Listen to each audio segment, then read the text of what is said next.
Good morning, Owls. As requested, we're going to be reading a chapter from Holes every day. So make sure you play this to keep it up, and I'll post at least one every day. So we're on chapter 29. There was a change in the weather, for the worse. The air became unbearably humid. Stanley was drenched in sweat. Beads of moisture ran down the handle of his shovel. It was almost as if the temperature had gotten so hot the air itself was sweating. A loud boom of thunder echoed across the empty lake. A storm was way off to the west, beyond the mountains. Stanley could count more than 30 seconds between each flash of lightning and the clap of thunder. That was how far away the storm was. Sound travels a great distance across barren wasteland. Usually, Stanley couldn't see the mountains at this time of day. The only time they were visible was just at sun-up, before the air became hazy. Now, however, the sky was very dark off to the west, and every time the lightning flashed, the dark shape of the mountain would briefly appear. "Come on, rain," shouted Armpit. "Blow this way." "Maybe it'll rain so hard it will fill up the whole lake," said Squid. "We can go swimming." 40 days and 40 nights, said X-Ray. "Guess we'd better start building us an ark. Get 2 of each animal, right?" "Right," said Zigzag. 2 rattlesnakes, 2 scorpions, 2 yellow-spotted lizards. The humidity, or maybe the electricity in the air, had made Zigzag's head even more wild-looking. His frizzy blonde hair stuck almost straight out. The horizon lit up with a huge web of lightning. In the split second, Stanley thought he saw an unusual rock formation on top of one of the mountain peaks. The peak looked to him exactly like a giant fist, with a thumb stuck right up. Then it was gone, and Stanley wasn't sure whether he'd seen it or not. "I found refuge on God's thumb." That's what his great-grandfather had supposedly said after Kate Barlow had robbed him and left him stranded in the desert. No one ever knew what he meant by that. He was delirious when he had said it. But he could live out there for 3 weeks without food or water? Stanley had asked his father. "I don't know how. I wasn't there," replied his father. "I wasn't born yet. My father wasn't born yet. My grandmother, your great-grandmother, was a nurse in the hospital where they treated him." He'd always talked about how she dabbed his forehead with a cool, wet cloth. He said that's why he fell in love with her. He thought she was an angel. A real angel? His father didn't know. What about after he got better? Did he ever say what he meant by God's thumb or how he survived? Luna, out of the way. There's Luna. No, he just blamed it on his no-good, pig-stealing grandfather. The storm moved off further west, along with any hope of rain, but the image to the fist of the thumb remained in Stanley's head, although instead of lightning flashing behind the thumb, in Stanley's mind, the lightning was coming out of the thumb, as if it was the thumb of God. Right, that is chapter 29. Quite a short chapter, so I think I'll read chapter 30 as well. The next day was Zigzag's birthday, or he said Zigzag lay in his cot as everyone headed outside. "I get to sleep in because it's my birthday." Then a little while later he cut into the breakfast line just in front of Squid. Squid told him to go to the end of the line. "Hey, it's my birthday," Zigzag said, staying where he was. "It's not your birthday," said Magnet, who was standing behind Squid. "Is too," said Zigzag. "July 8. Stanley was behind Magnet. He didn't know what day of the week it was, let alone the date. It could have been July 8, but how would Zigzag know? He tried to figure out how long he'd been at Camp Green Lake. "If indeed it was July, I came here on May 24th, he said aloud. "So that means I've been here 46 days, said Zero. Stanley was trying to remember how many days there were in May and June. He looked at Zero. He learned not to doubt him when it came to maths. 46 days? It felt more like 1,000. He didn't dig a hole the first day, and he hadn't dug one yet. That meant he'd dug 44 holes, if it really was July 8th. "Can I have an extra carton of juice?" Zigzag asked Mr. Sir. "It's my birthday." To everyone's surprise, Mr. Sir gave it to him. Stanley dug his shovel into the dirt. "Hole number 45. The 45th hole is always the hardest," he said to himself. That really wasn't true, and he knew it. He was a lot stronger now than when he first arrived. His body had adjusted somewhat to the heat and the harsh conditions. Mr. Sir was no longer depriving him of water. After having to get by on less water for a week, Stanley now felt like he had all the water he could want. Of course, it helped that Zero dug the hole for him each day, but that wasn't as great as everyone thought it was. He always felt awkward while Zero was digging his hole and unsure what to do with himself. Usually he stood around a while before sitting off by himself on the hard ground with the sun beating down on him. It was better than digging, but not a lot better. When the sun came up for a couple of hours later, Stanley looked for the thumb of God. The mountain was a little more dark than the mountains were a little more than dark shadows on the horizon. He thought he could make out the spot where the top one of the mountains seemed to jump upward, but it didn't seem very impressive. A short time later, the mountains were no longer visible, hidden behind the glare of the sun reflecting off the dirty air. It was possible, he realised, that he was somewhere near where Kate Barlow had robbed his great-grandfather. If that was really her lipstick tube he found, then she must have lived somewhere around here. Zero took his turn before the lunch break. Stanley climbed out of his hole, and Zero climbed down into it. "Hey, caveman," said Zigzag, "you should get a whip. Then if your slave doesn't dig fast enough, you can crack it across his back." "He's not my slave," said Stanley. "We have a deal, that's all." "A good deal for you," said Zigzag. "It was Zero's idea, not mine." "Don't you know, Zig," said X-Ray, coming over, "Caveman's doing Zero a big favour. Zero likes to dig holes." "He sure is a nice guy to let Zero dig his hole for him," said Squid. "Well, what about me?" asked Armpit. "I like to dig holes too. Can I dig yours for you, Caveman, after Zero's finished?" The other boys laughed. "No, I want to," said Zigzag. "It's my birthday." Stanley tried his best to ignore them. Zigzag kept at it. "Come on, Caveman, be a pal. Let me dig your hole." Stanley smiled, as if it were all a big joke. When Mr. Bodansky arrived with water and lunch, Zigzag offered Stanley his place in the line. "Since you're so much better than me," Stanley remained where he was. "I didn't say I was better. You're insulting him, Zig," said X-Ray. "Why should Caveman take your place when he deserves to be at the very front? He's better than all of us. Aren't you, Caveman?" "No," said Stanley. "Sure you are," said X-Ray. "Now come to the front of the line where you belong." "That's okay," said Stanley. "No, it's not okay," said X-Ray. "Get up here."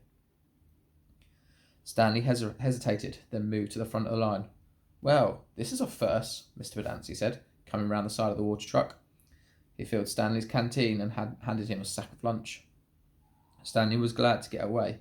He sat down between the hole and Zero's. He was glad that he'd been digging his own hole for the rest of the day. Maybe the other boys would leave him alone. Maybe he shouldn't let Zero dig his hole for any more. But he needed to save his energy to be a good teacher. He bit into his sandwich, which contained some kind of meat and cheese mixture that came in a can. Just about everything at Green Lake came in a can. The supply truck came once a month.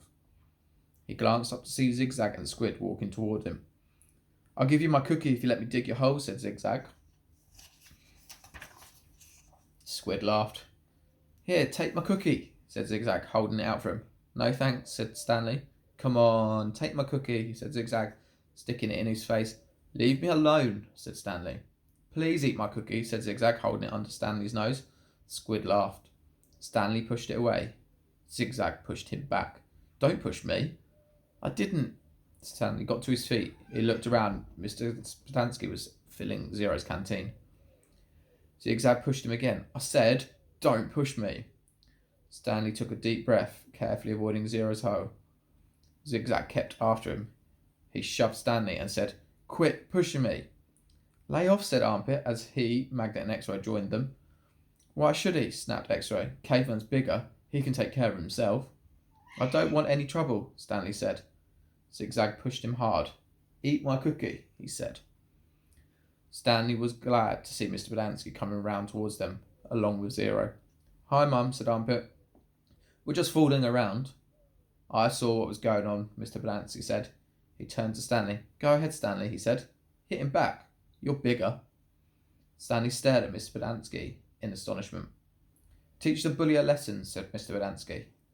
Zigzag hit Stanley on the shoulder with his open hand. "Teach me a lesson," he challenged.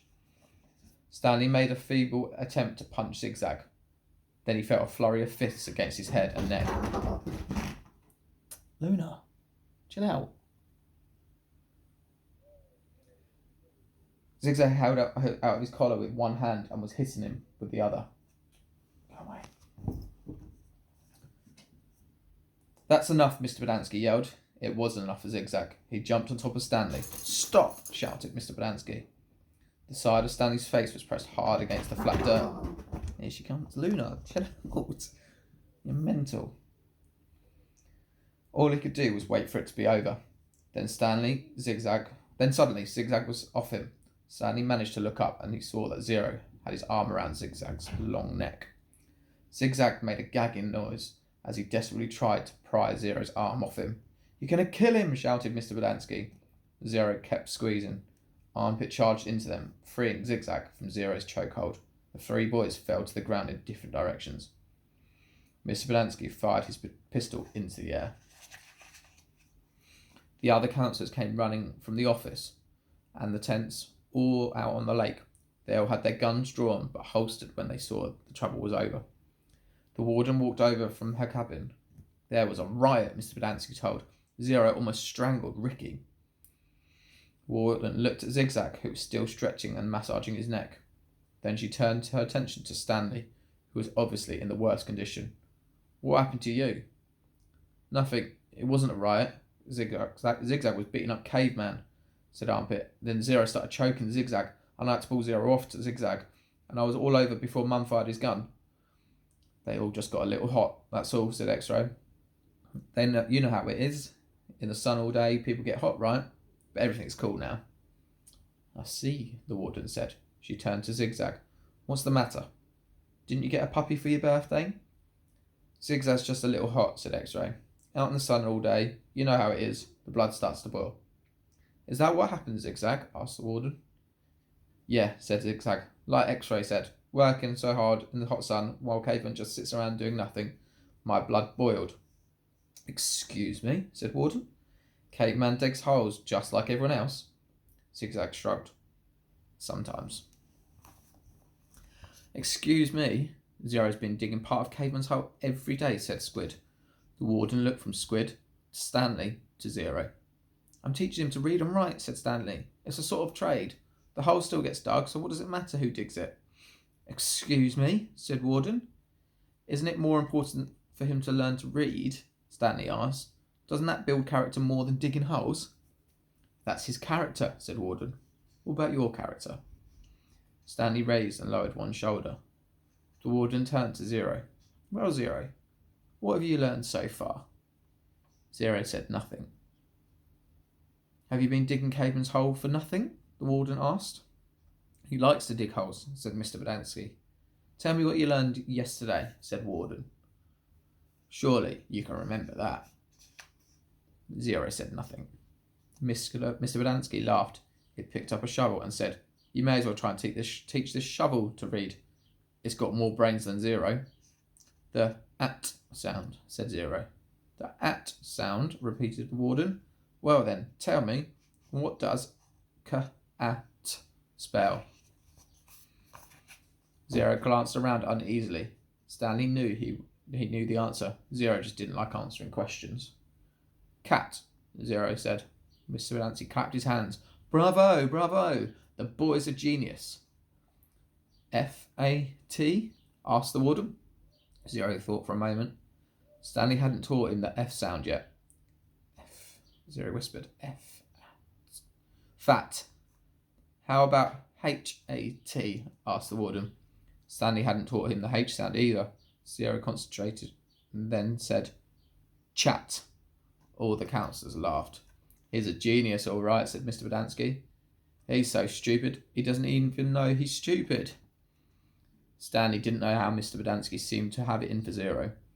If Mr. Bodansky had only thought about it, he realised it was very logical for Zero to think that the letter H made a ch sound.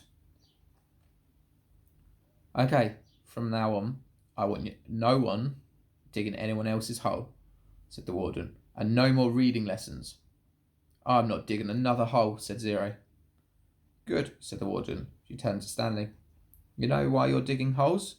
Because it's good for you. It teaches you a lesson. If Zero digs your hole for you, then you're not learning your lesson, are you? I guess not, Stanley mumbled. Although he knew they weren't digging it just to learn a lesson. She was looking for something. Something that belonged to kissing Kate Barlow. Why can't I dig my own hole, but still teach Zero to read, he asked. What's wrong with that? I'll tell you what's wrong with that, said the warden. It leads to trouble. Zero almost killed Zigzag. Causes him stress, said Mr. Verdansky. I know you mean well, Stanley, but face it, Zero's too stupid to learn to read. That's what makes his blood boil, not the hot sun. I'm not digging another hole, said Zero. Mr. Verdansky handed him the shovel. Here, take it, Zero. It's all you ever be good at. Zero took the shovel.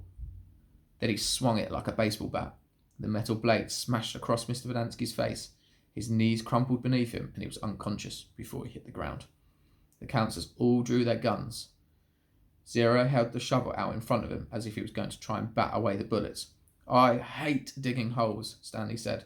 Then he slowly backed away. Don't shoot him, said the warden. He can't go anywhere. The last thing we need is an investigation.